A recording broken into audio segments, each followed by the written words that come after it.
치료가 끝난 암 환자와 가족 여러분 안녕하세요. 치료가 무사히 마무리된 것을 진심으로 축하드립니다. 저는 국립암센터에서 암 환자분들께 영양 상담을 해드리고 있는 김소영 임상영양사입니다. 치료가 끝난 암 생존자와 가족분들은 특히 음식에 대해서 많은 질문을 하십니다. 그래서 지금 이 영상에서는 치료가 끝난 분들께서 많이 하셨던 질문들을 모아서 하나하나 답변해 드리는 시간을 가지고자 합니다.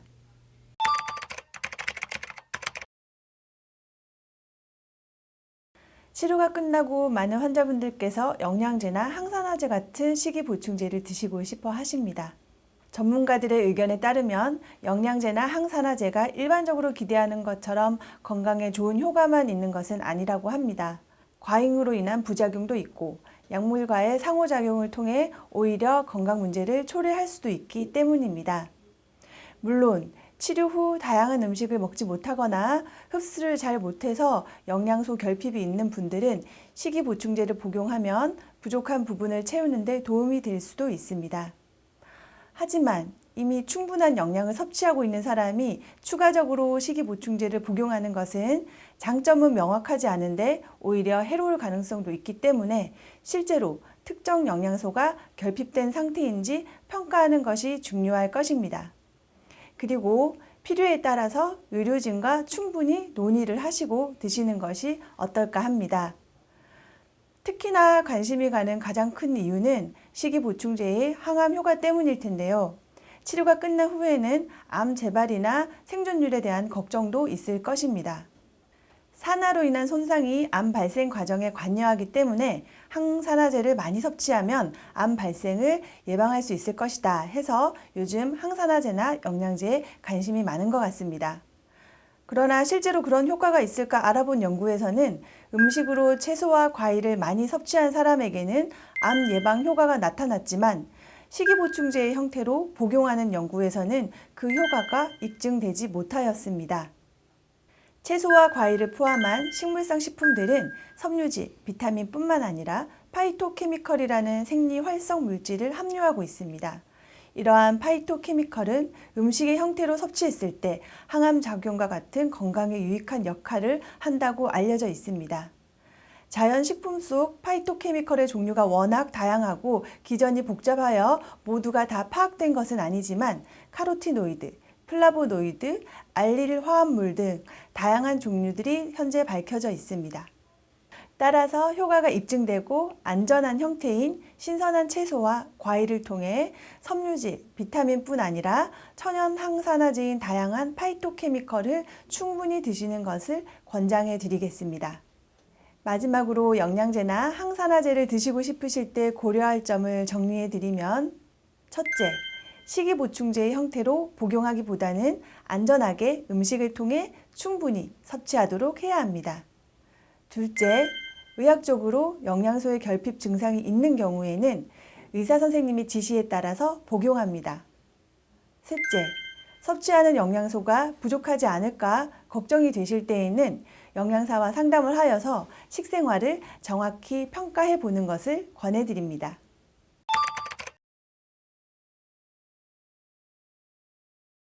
실제로 가장 많이 하시는 질문은 이런 음식 먹어도 되나요? 라는 질문입니다. 너무나 다양한 음식들에 대해서 질문을 하시기 때문에 하나씩 답변을 드리려면 끝이 없을 것 같아서 종류를 나누어 말씀드리려고 합니다. 첫 번째 종류로 치료 중에 의료진이 섭취에 대해서 주의를 준 음식들입니다. 예를 들어 항암 치료의 부작용으로 면역력이 저하되시는 환자분들께는 감염 예방을 위해서 생선회나 때로는 생채소까지 섭취를 주의하시도록 말씀을 드릴 때가 있습니다. 또 특정한 항암제를 사용하는 경우에는 찬 것이 닿으면 통증을 느끼는 증상이 있어서 찬물이나 냉장고에서 바로 꺼낸 찬 음식을 드시는 것을 조심하시라고 말씀드릴 때도 있습니다. 또는 수술을 받으신 분들께 당분간 소화력이 떨어지시니까 너무 질기거나 딱딱한 음식 또는 자극이 되는 양념은 조심히 드시라고 할 때도 있습니다. 그리고 치료의 부작용으로 장 점막이 약해진 환자분들께는 지나치게 맵거나 짠 음식은 장 점막을 자극하니까 회복되실 때까지 먹지 않도록 권해드릴 때도 있습니다. 이렇게 치료의 부작용에 대응하기 위해 그때그때 주의하라고 말씀드렸던 음식들은 치료가 끝나고 회복을 하셨다면 대부분 다 드셔도 되십니다. 주치의 선생님께서 이제 잘 드시고 일상적인 생활을 잘 하시면 되겠다고 하신 경우에는 환자분 스스로도 음식을 먹고 불편함을 느끼지 못하신다면 큰 염려 없이 드셔도 될 것 같습니다. 그러나 나의 상태를 잘 모르겠다는 경우에는 담당 의료진 선생님께 한번 문의해 보시는 것도 좋을 것 같습니다. 두 번째 종류로는 앞으로의 건강관리와 관련된 음식들입니다. 예를 들어 기름진 음식을 먹으면 안 된다는데 튀김, 삼겹살 같은 음식은 평생 조심해야 하는 건가요? 고기 구워서 먹으면 발암물질이 생긴다는데 앞으로는 절대로 못 먹나요? 빵이나 과자는 앞으로 먹으면 안 되나요? 이제 저염식을 해야 하나요? 이런 종류의 질문들입니다. 이런 종류의 질문을 받으면 꼭 해드리는 말씀이 있습니다. 음식은 약도 아니지만 독도 아니다. 일상적인 식사를 하시되 건강한 식습관을 위해 노력하셔야 한다. 오늘 이 음식을 먹었다고 내일 당장 병에 걸리는 것은 아니라는 말입니다. 그렇지만 특정한 식습관이 앞으로의 건강에 영향을 많이 준다는 근거는 많이 밝혀져 있기 때문에 치료가 끝난 이후에는 앞으로 건강하게 지내시기 위해서 일반적으로 건강에 좋지 않다 알려진 음식을 좋아하시는 분들은 식습관에 신경을 쓰는 것이 필요합니다. 따라서 질문 주시는 음식들은 암 생존자뿐만이 아니라 암에 걸리지 않았던 가족들 그리고 저까지 모두 주의를 기울여야 하는 음식들은 맞습니다. 첫 번째, 기름 섭취.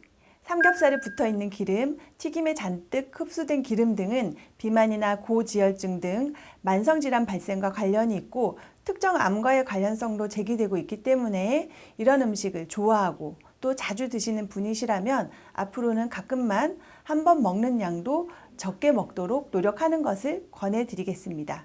그렇지만 우리 몸에도 기름이 필요하기 때문에 식물성 기름을 나물, 볶음, 구이 등의 양념 정도로 사용하는 것은 필요합니다. 두 번째, 불에 구운 고기나 햄, 소세지. 고기를 높은 온도에서 조리하면 다환 방향족 탄화수소 또는 헤테로사이클릭 아민이라는 화학물질이 생성될 수 있는데 이 두 가지 화학물질은 2002년 국제암연구소의 인체 발암물질 보고서에 의해 암 위험을 증가시키는 발암 속 물질로 분류된 바 있습니다. 따라서 고기를 조리할 때에는 기름에 튀기거나 숯불에 굽는 조리법 대신에 찌거나 끓이거나 조리는 형태의 조리법을 선택하면 암 발생의 위험을 줄일 수 있습니다. 또한 햄, 베이컨, 소시지와 같은 가공 육류는 대장암과 위암의 위험을 증가시킬 수 있습니다. 이는 가공 육류의 색을 유지하고 세균 증식을 예방하기 위하여 첨가되는 아질산염이라는 것에 의한 것으로 추정됩니다. 아질산염은 육류에 포함된 아민류와 반응하여 암을 유발하는 N-니트로소 화합물을 생성할 수 있습니다. 따라서 가공 육류의 섭취도 앞으로는 암 예방을 위해서 가능한 줄이는 것이 좋습니다. 세 번째, 밀가루 음식. 밀가루 음식은 암 발생과의 상관관계는 밝혀진 바가 없습니다. 단, 에너지 과다 섭취로 인한 체중 증가를 방지하기 위하여 빵의 경우에는 지방과 당분이 적은 종류를 선택하시고 국수의 경우에는 튀기지 않은 종류를 선택해 주세요. 그리고 또한 국수나 빵 등을 밥 대신 주식으로 드실 때에는 가능하다면 섬유소 함량이 많은 통곡물의 형태로 섭취하시기를 권해드리겠습니다. 그리고 어울리는 채소 반찬과 단백질 반찬을 추가하신다면 좀 더 균형 있는 건강한 식습관을 실천하실 수 있습니다. 네 번째, 짠 음식. 세계보건기구에서 권장하는 하루 소금 섭취량은 5g 정도이지만 우리나라 성인의 평균 소금 섭취량은 그보다 훨씬 높은 수준입니다. 이는 국, 찌개, 김치, 젓갈처럼 소금이 많이 들어간 음식을 자주 먹는 우리나라의 음식 문화 때문인데요. 우리나라를 비롯한 아시아 국가에서 위암의 발생률이 높은 것도 짜게 먹는 식습관이 반영되었을 가능성이 있습니다. 여러 연구에서 소금과 소금에 절인 음식의 섭취가 많아질수록 위암의 발생 위험이 증가한다는 결과가 나타났습니다. 따라서 음식을 너무 짜게 먹지 않도록 하는 식습관은 위암이 덜 생기게 하는데 도움을 줄 수 있습니다. 또한 짠 음식은 고혈압과 같은 만성질환의 관리도 힘들게 합니다. 따라서 짜게 드셨다면 식습관은 바꾸시는 게 좋은데 이를 위해 반찬을 아주 싱겁게 드시기 위해서 고생하시는 것보다는 소금에 절여서 만드는 음식인 김치, 젓갈과 오래 보관하는 밑반찬, 그리고 찌개 등을 먹는 횟수나 양을 서서히 줄여 나가시는 것이 도움이 됩니다.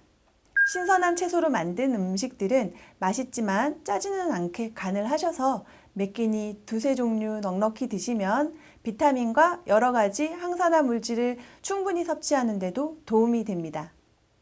마지막으로 다시 한번 강조하고 싶은 메시지는 식습관 개선은 암 치료 후의 생존자뿐만이 아니라 가족들도 함께 실천하시면 가족 모두의 건강을 지키는 것에 도움이 될 것입니다.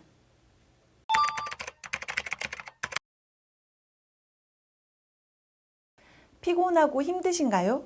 많은 암 생존자분들께서 치료가 끝난 후 피곤함을 호소하십니다. 피로하시다면 우선 체중이 치료 전에 비해 많이 빠지지 않았는지 확인해 보세요. 그리고 음식 먹는 양이 예전에 비해 줄지 않았는지도 확인해 보시기 바랍니다. 치료를 받으며 지나치게 체중이 줄거나 치료 중에 먹지 못하는 여러 가지 이유로 영양 섭취가 줄어드는 영양 부족인 경우에는 그 증상으로 피로를 느낄 수 있다고 합니다. 암 치료 이후에 피로 회복에 도움이 되는 식단에 대해 많은 연구자들이 연구를 진행하였는데 그 결과를 일목요연하게 정리한 내용이 있어서 소개해 드리도록 하겠습니다. 첫째, 근육 유지를 위해 단백질을 꾸준히 섭취한다. 둘째, 식물성 기름과 생선 기름 등을 통해 불포화 지방산을 충분히 섭취한다. 셋째, 섬유질이 풍부한 잡곡 등 통곡물을 섭취하고 백미나 설탕은 되도록 적게 섭취한다. 넷째, 신선한 채소와 과일을 충분히 섭취한다. 다섯째, 가공식품 대신에 자연식품을 섭취한다. 마지막으로 편식하지 않고 여러 음식을 균형 있게 먹는다. 결국 건강한 삶을 위한 식습관은 균형 잡힌 자연식이라는 하나의 지점으로 모이게 되는 것 같습니다.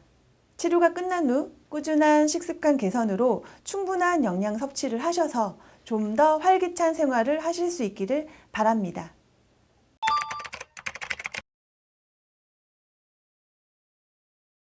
유기농 식품은 인공화학 물질을 첨가하지 않고 재배한 식물, 호르몬이나 항생제를 사용하지 않고 사육한 동물에서 얻은 식품을 의미하는데요.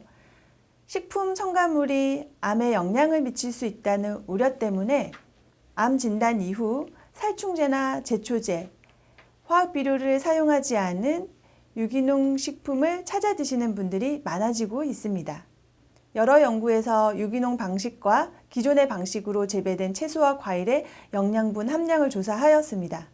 그 결과 유기농 식품에 화학물질의 함량이 적게 들어가는 것은 사실이지만 영양분의 함량은 거의 차이가 없었습니다. 유기농 식품이 화학물질에 의한 오염이 적다는 이유로 암 발생 위험을 낮출 수 있을지는 정확하게 밝혀지지 않았고 아직 어떤 건강상의 이점이 있는지는 잘 알려지지 않았습니다. 또한 유기농 제품만 먹기 위한 노력으로 인해 다양한 식품 섭취가 어려워질 수도 있습니다. 따라서 유기농 제품만 고집하기보다는 가격과 다양성 측면을 고려해서 선택해야 할 것입니다. 만약 유기농 식품을 섭취하신다면 해충에 의한 오염을 주의하시고 기생충에 감염될 우려를 배제할 수 없으므로 반드시 깨끗하게 씻어서 먹어야 합니다. 일반 식품의 잔류 농약을 제거하는 방법으로는 가열하거나 물에 씻거나 껍질을 벗기는 방법이 있습니다. 채소와 과일을 깨끗한 물에 5분 정도 담갔다가 흐르는 물에 약 30초 정도 씻어주세요. 세척을 통하여 채소의 경우에는 약 50%, 과일의 경우에는 약 33% 정도의 잔류 농약 제거 효과가 있습니다. 깨끗이 씻은 과일의 껍질을 벗기면 90% 이상의 잔류 농약 제거 효과가 있습니다.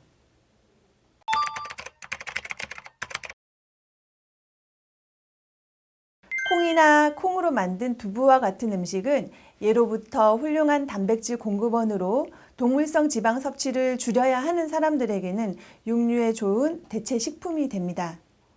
또한 콩은 여러 가지 파이토케미컬을 함유하고 있으며 이러한 성분들은 항산화제로 작용하여 암 예방에 효과가 있을 것으로 여겨지고 있습니다. 이러한 이유로 콩 섭취는 암 예방에 도움이 된다라고 많이 알려져 있습니다. 그러나 콩에는 여성 호르몬과 비슷하게 생긴 성분이 있습니다. 이러한 성분이 항호르몬 치료를 하는 유방암 환자에게 긍정적인 영향을 줄 것인지 또는 부정적인 영향을 줄 것인지 아직 결론을 내리기 어려운 문제입니다. 따라서 보충제의 형태로 과다하게 섭취하는 것은 권해드리지 않습니다. 다른 암과 마찬가지로 유방암 생존자의 경우에도 콩이나 콩으로 만든 두부 같은 일상적인 음식을 섭취하는 것은 괜찮지만 콩으로 만든 건강기능식품을 섭취하는 것은 잠재적인 부작용을 고려하여 피하는 것이 좋겠습니다.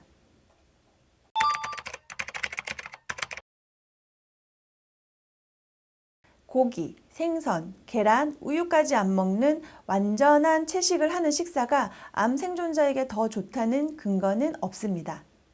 물론 채식 자체는 건강을 위한 좋은 요소가 있는 것은 사실입니다. 채식을 하면 섬유소, 비타민, 항산화 물질인 파이토케미컬을 많이 섭취하게 되고 포화지방산의 섭취는 적기 때문입니다. 그렇지만 반대로 부족한 영양소도 있습니다. 채식주의 식사를 하는 경우에는 단백질 섭취가 부족할 수 있고 비타민 B12, 철분, 아연 등이 부족해질 수 있습니다. 오직 건강을 위한다는 생각으로 좋아하는 음식을 참으며 어렵게 일부 영양소가 결핍된 채식을 하기보다는 일반적으로 얘기하는 건강한 식습관인 채소, 과일, 통곡물을 충분히 섭취하고 붉은 육류는 적게 섭취하는 식습관을 유지하는 것이 암 생존자에게 도움이 됩니다. 그렇다면 채소와 과일은 어느 정도로 어떻게 먹는 것이 효과적일까요? 첫째, 매 끼니 2가지 이상의 채소 반찬과 매일 한 번 이상 과일을 간식으로 섭취하는 것을 권장합니다. 둘째, 가능하면 다양한 색깔의 채소와 과일을 섭취하는 것을 권해드립니다. 식물에 함유된 항산화 물질들은 각기 다른 색깔을 띠고 있기 때문에 다양한 색깔로 먹는다면 색깔만큼 다양한 항산화 물질을 먹을 수 있습니다. 셋째, 식이섬유 섭취를 위해서 갈아서 먹는 것보다는 통째로 먹는 것을 권해드리겠습니다. 단, 치아가 좋지 않아서 씹거나 삼키기 어려운 분들은 갈아서라도 드셔야겠죠. 넷째, 지용성 비타민이 풍부한 노란색 또는 붉은색의 채소들은 식물성 기름과 함께 조리하면 지용성 비타민의 흡수율을 높일 수 있습니다. 양념으로 식물성 기름을 사용해 주세요.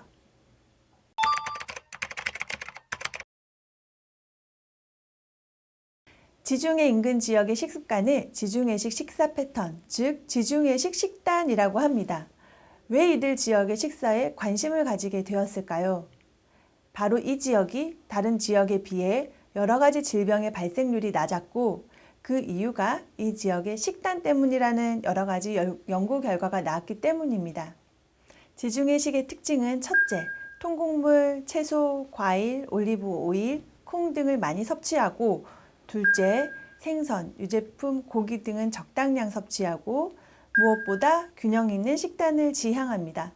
또한 활발한 신체 활동을 포함하는 문화입니다. 사실 우리나라의 전통적인 식단인 한식도 지중해식과 비슷한 요소가 많은 건강식이라고 할 수 있습니다. 신선한 채소와 과일, 잡곡밥, 콩, 두부, 해산물 등 제철에 나는 신토부리 재료를 사용하기 때문입니다. 한식의 지중해식 식단에 구체적으로 접목시켜 보자면 첫째, 밥은 백미 대신 잡곡밥으로 먹고 나물이나 생채 같은 채소 반찬을 충분히 먹습니다. 둘째, 단백질 반찬으로 생선, 해산물, 달걀, 콩, 두부 등을 주로 섭취하고 고기는 가끔 섭취합니다. 셋째, 요리할 때 식물성 기름을 적당히 사용합니다. 넷째, 간식으로는 설탕이 들어간 단 간식보다는 과일이나 견과류, 유제품 등을 먹습니다. 마지막으로 양념은 한국식 가진 양념으로 맛있게 하셔도 되십니다.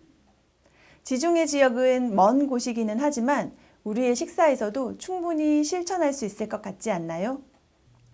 지금까지 암 생존자분들이 궁금해하셨던 질문들을 모아서 정리해 보았습니다.